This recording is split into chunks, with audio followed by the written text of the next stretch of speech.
3,000 years ago, in the sweltering lowlands of what is currently southern Mexico, a civilization that remains unknown to most people crushed the seeds of a peculiar tropical fruit. They mixed these seeds with water and chili peppers, creating a bitter, foamy beverage they believed served as a connection to the divine. That civilization was the Olmec, and the drink they pioneered would eventually transform into the most sought-after food product on the globe, generating more than $130 billion in revenue every single year. However, the transition from a sacred jungle ritual to the candy aisle of your neighborhood grocery store represents one of the strangest, bloodiest, and most improbable sagas in human history. To truly grasp the origins of chocolate, one must travel back approximately 1,500 years before the Common Era.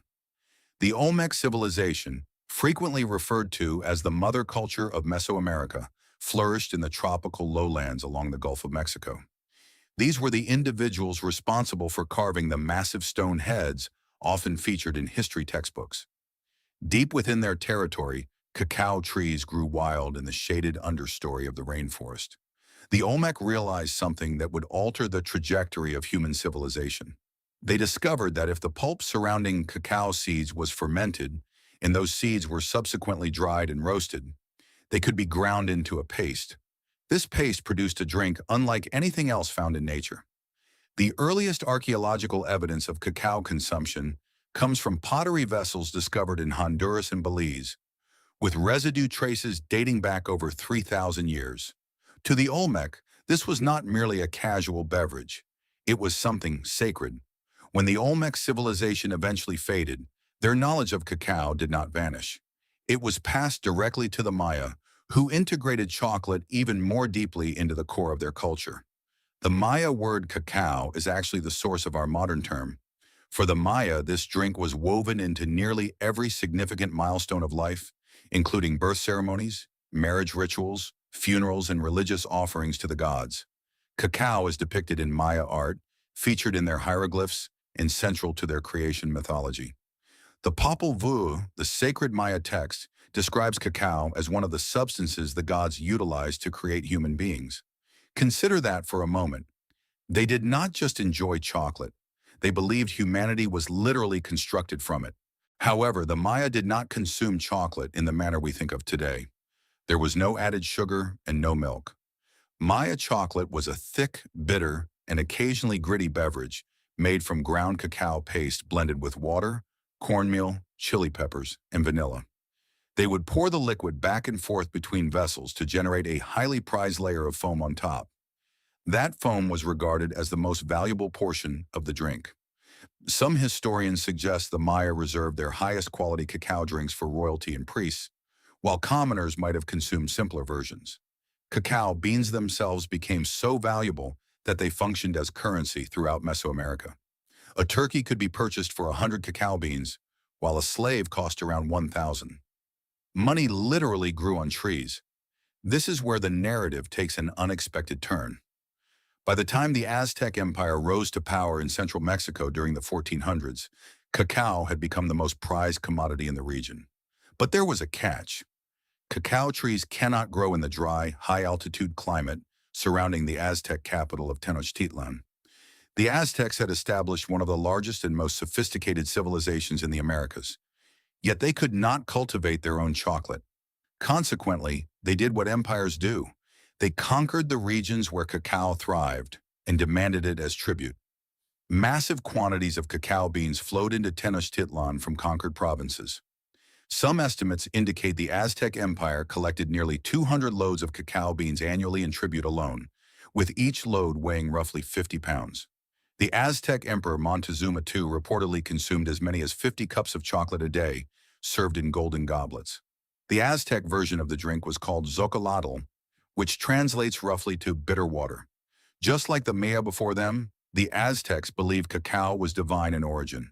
Their mythology held that the god Quetzalcoatl had brought cacao to earth and was punished by the other gods for sharing something so precious with mortals. Zocolotl was associated with wisdom, power, and vitality. Warriors drank it before heading into battle, and priests utilized it in ceremonies. It was even offered to sacrificial victims before their deaths as a final act of reverence. Chocolate was not candy. It was blood, spirit, and empire all contained in a single cup. In 1519, a Spanish conquistador named Hernán Cortés arrived on the Mexican coast with approximately 500 soldiers, and everything changed. When Cortés and his men first encountered the Aztec court, they were reportedly offered cups of zocolotl. The Spanish detested it. The bitter, spicy drink was nothing like what Europeans were accustomed to. One early Spanish account described it as a drink more suitable for pigs than for people. However, Cortés was not interested in the flavor. He was interested in the economics. He quickly realized that cacao beans served as the currency for an entire empire. If you controlled the cacao, you controlled the wealth. Following the fall of the Aztec Empire in 1521, the Spanish began shipping cacao beans back to Spain. But there is a detail that many missed at the time. Someone, likely Spanish nuns in colonial convents in Guatemala or Mexico, began experimenting with the recipe. They added sugar, cinnamon, and vanilla. They also heated the drink instead of serving it cold. Suddenly, this bitter Aztec warrior drink was transformed into something entirely different. It became sweet, warm, and dangerously addictive. Spain kept their modified chocolate recipe a closely guarded secret for nearly a century. While the rest of Europe remained unaware of what they were missing, the Spanish aristocracy was quietly obsessing over this new luxury drink behind closed doors. The secret eventually leaked. By the early 1600s, chocolate had spread to Italy, France, and England, and European elites were captivated. In France, King Louis XIV's wife, Maria Theresa of Spain, was reportedly so obsessed with chocolate that she drank it multiple times a day, and rumors circulated that her teeth had blackened from the sugar. The French court followed her example, and hot chocolate soon became the fashionable drink of Versailles. In 1657, the first chocolate house opened in London. These were essentially the Starbucks of the 17th century, but far more exclusive. Chocolate houses became gathering spots for the wealthy, the powerful, and the politically connected. People would go there to discuss business, gossip about rivals, and consume cup after cup of hot chocolate sweetened with sugar. Samuel Pepys, the famous English diarist, wrote about visiting chocolate houses in London during the 1660s. Political factions would even claim their favorite chocolate house as an unofficial headquarters. Some of England's most famous institutions began as chocolate houses. White's, founded in 1693 as a hot chocolate shop, eventually became one of the most exclusive gentlemen's clubs in the world and remains in operation today. Meanwhile, doctors across Europe were prescribing chocolate as medicine, recommending it for everything from stomach ailments to fatigue and melancholy. Whether it actually cured anything is debatable, but it certainly made patients happier about being ill. However, chocolate faced a problem. For over 2 centuries after its arrival in Europe, it existed only as a drink and remained expensive. Producing drinkable chocolate from raw cacao beans was labor-intensive. The beans had to be roasted, shelled, and ground by hand, resulting in a thick paste that was difficult to dissolve in water and left a greasy, gritty texture. Chocolate was a luxury for the rich, and it was destined to stay that way unless someone figured out how to make it cheaper and easier to produce. That individual arrived in 1828. A Dutch chemist named Coenraad Johannes van Houten invented a hydraulic press that could squeeze most of the natural fat, known as cocoa butter, out of roasted cacao beans. What remained was a dry cake that could be pulverized into a fine powder. Van Houten also treated this powder with alkaline salts to reduce its bitterness, a process still referred to as Dutching today. This was a massive breakthrough. Suddenly, the same ingredient that had been a luxury for centuries could be produced faster, cheaper, and in far greater quantities. Cocoa powder dissolved easily in water or milk, making chocolate drinks smoother, more affordable, and accessible to ordinary people for the first time in history. But Van Houten's invention did something even more significant that he likely never anticipated. By separating cocoa butter from cocoa solids, he created the 2 key ingredients that would make solid chocolate possible. This is the part that changed everything. In 1847, a British company called J.S. Fry and Sons discovered that if you took cocoa powder, added sugar, and then mixed it back with melted cocoa butter, The result was a smooth, moldable paste that hardened into a solid bar. They called it eating chocolate, and it was the first modern chocolate bar the world had ever seen. For 3,000 years, chocolate had been a drink. In one afternoon in a Bristol factory, it became something you could hold in your hand, break into pieces, and eat wherever you wanted. The entire relationship between humans and chocolate shifted in that single moment. The next 30 years saw an explosion of innovation that reads like a highlight reel of everything you have ever seen on a candy shelf. In 1875, a Swiss candle maker named Daniel Peter had been trying for 8 years to figure out how to mix milk with chocolate. The problem was that milk contains water, and water causes chocolate to seize up and become grainy. Peter could not solve it. Then his neighbor, a man named Henri Nestlé, showed him a product he had recently invented, a powdered condensed milk. Peter combined Nestlé's condensed milk with chocolate, and milk chocolate was born. Yes, that Nestlé, the same company that neighborly collaboration turned into one of the largest food corporations on earth. 4 years later, in 1879, another Swiss chocolatier named Rodolphe Lindt accidentally left his mixing machine running overnight. When he returned in the morning, he discovered that the extended mixing had produced chocolate with an incredibly smooth, velvety texture, unlike anything anyone had tasted before. He called the process conching after the shell-shaped basin of his machine. Conching remains the standard process used in chocolate manufacturing today. Within about 50 years, chocolate went from a gritty, expensive drink for European aristocrats to a smooth, sweet, solid food product that could be produced on an industrial scale. The modern chocolate bar had arrived, and the world was about to get very, very hungry. Pay attention to this next detail, because it explains everything about how chocolate became a global obsession. In the early 1900s, a caramel maker from rural Pennsylvania named Milton Snavely Hershey visited the 1893 World's Columbian Exposition in Chicago and saw German chocolate-making machinery in action. He was so captivated that he sold his successful caramel company for $1 million, an enormous sum at the time, and bet everything on chocolate. Hershey's genius was not in making the best chocolate. He knew that Swiss and Belgian chocolatiers had him beat on quality. His genius was in making chocolate cheap enough that every single person in America could afford to buy it. Hershey built an entire town around his chocolate factory in central Pennsylvania, calling it Hershey, Pennsylvania. It featured streets named Chocolate Avenue and Cocoa Avenue, along with its own schools, parks, a trolley system, and an amusement park. The Hershey bar, introduced in 1900, became the first mass-produced, mass-marketed chocolate bar in the United States. By the 1920s, Hershey was producing millions of bars per day, and his competitors were right behind him. Frank Mars introduced the Milky Way bar in 1923. His son, Forrest Mars, created M&Ms in 1941, inspired by a method he had seen in Spain, where soldiers ate chocolate pellets coated in a hard sugar shell to prevent melting. The candy bar wars of the 20th century were underway. Then came a development that nobody could have predicted. Chocolate went to war. During World War II, the United States military commissioned Hershey to produce a special chocolate bar for soldiers. The requirements were specific. It had to weigh 4 ounces, be high in energy, withstand high temperatures, and, this is the strange part, it had to taste just barely better than a boiled potato. The military did not want soldiers eating their emergency rations as snacks. They wanted them saved for survival situations. Hershey produced what soldiers called the D-ration bar, and over the course of the war, the company produced over 3 billion of them. Chocolate bars were included in every soldier's field ration. When American troops liberated towns across Europe and the Pacific, they handed out chocolate to local children and civilians.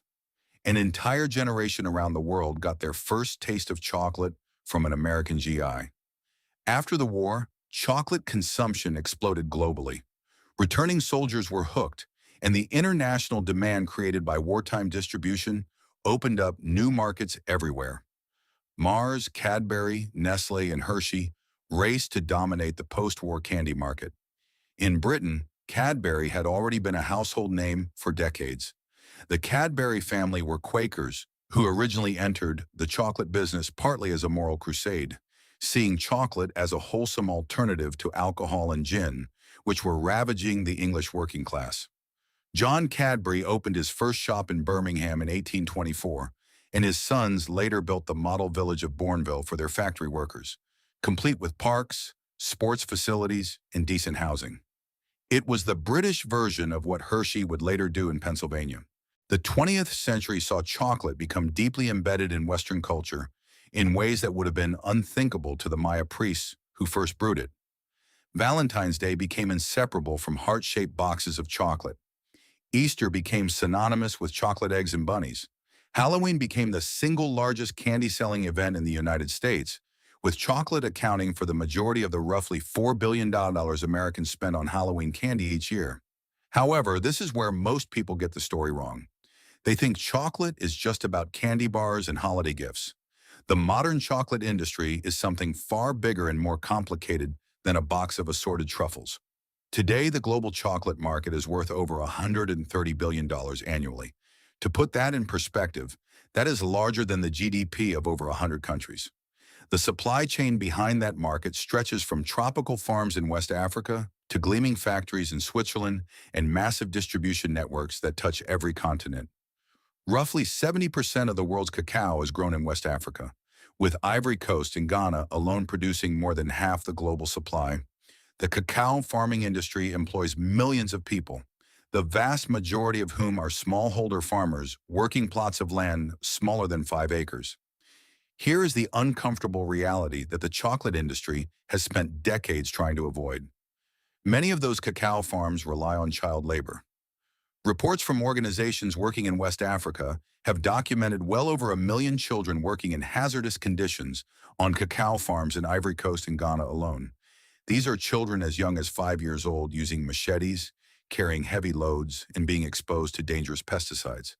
In 2001, major chocolate companies signed the Harkin-Engel Protocol, pledging to eliminate the worst forms of child labor from their supply chains. Over 2 decades later, the problem persists. The irony is brutal. A product that brings so much pleasure to hundreds of millions of consumers depends on a supply chain where the people who grow the raw ingredient often cannot afford to buy the finished product. That tension between pleasure and exploitation is driving one of the most interesting movements in the modern food industry. Over the past 15 years, the bean-to-bar movement has transformed how serious chocolate lovers think about what they eat. Small craft chocolate makers are sourcing cacao beans directly from farmers, paying significantly higher prices than the commodity market rate, and producing chocolate with a level of care and attention to flavor that mirrors what happened with specialty coffee and craft beer. These makers treat cacao the way winemakers treat grapes, as a product whose flavor is profoundly shaped by its variety, its terroir, its fermentation, and its processing. A single origin bar made from cacao grown in Madagascar tastes completely different from one made with beans from Ecuador or Vietnam. The differences are as dramatic as those between a Pinot Noir and a Cabernet Sauvignon. This movement is revealing something that big chocolate companies have obscured for over a century. Chocolate is not one flavor. It is hundreds of flavors. Depending on the genetics of the cacao tree, the soil it grows in, how the beans are fermented and dried, and how the chocolate is roasted and conched, you can get tasting notes ranging from bright citrus and red berries to deep tobacco and leather. Mass-produced chocolate bars use heavily roasted, heavily processed cacao, blended from dozens of sources specifically to create a consistent, uniform flavor, which is fine if all you want is sweetness and familiarity. But the craft chocolate world is showing people that chocolate can be as complex and nuanced as fine wine or single malt whiskey. However, the future of chocolate is not guaranteed. Climate change poses a serious threat to cacao production worldwide. Cacao trees are extraordinarily sensitive to their environment, requiring consistent temperatures between 65 degree and 90 degree Fahrenheit, high humidity, abundant rainfall, and protection from direct sunlight. They can only grow within a narrow band roughly 20 degrees north and south of the equator. Climate models suggest that rising temperatures and shifting rainfall patterns could make many current cacao growing regions unsuitable for production by 2050. In parts of Ghana and Ivory Coast, temperatures have already risen enough to stress cacao trees, reducing yields and making them more vulnerable to disease. A fungal infection called black pod disease and an insect pest called the cacao swollen shoot virus are already devastating plantations across West Africa, and warmer conditions are making both problems worse. Some researchers are working on developing more resilient cacao varieties through selective breeding and even genetic editing. Others are experimenting with growing cacao in new regions, testing whether places like southern India, parts of Southeast Asia, and even controlled greenhouse environments could supplement traditional growing areas. Some companies are even working on lab-grown chocolate that replicates the flavor of cacao without requiring the actual bean.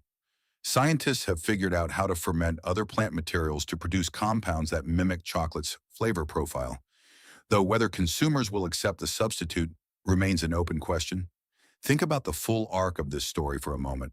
A jungle fruit that an ancient civilization believed was divine became the currency of an empire, the secret pleasure of European kings, the fuel of the Industrial Revolution, the comfort ration of soldiers at war, and eventually the most universally craved flavor on the planet. Chocolate has been money, medicine, ritual, weapon, and gift. It has built fortunes, destroyed ecosystems, and connected cultures across thousands of miles and thousands of years. The Olmec grinding cacao in the tropical lowlands of Mexico 3,000 years ago could never have imagined a world where their sacred drink would be freeze-dried into powder, molded into bunny shapes, stuffed inside croissants, drizzled over ice cream, and sold in bags at airport convenience stores. And yet, for all the changes, something fundamental has not changed at all. The reason chocolate captivates us in the 21st century is the same reason it captivated the Maya. There is something about the combination of compounds in cacao, the theobromine, the phenylethylamine, the anandamide, and the over 600 distinct flavor compounds, that triggers a response in the human brain that no other food quite matches.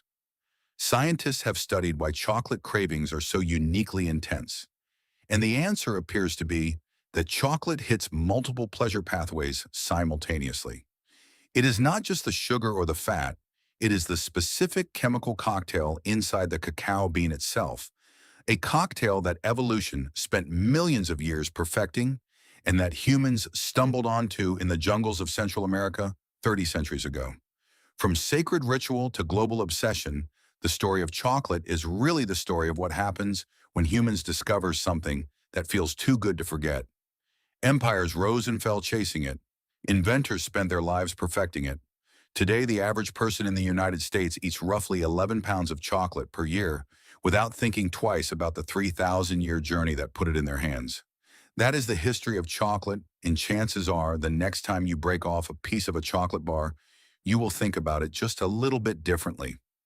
If this story has changed the way you look at the treats in your pantry, please subscribe and like the channel. We are unearthing the history that they tried to bury. Help us cultivate the future. The next historical treasure will be open soon.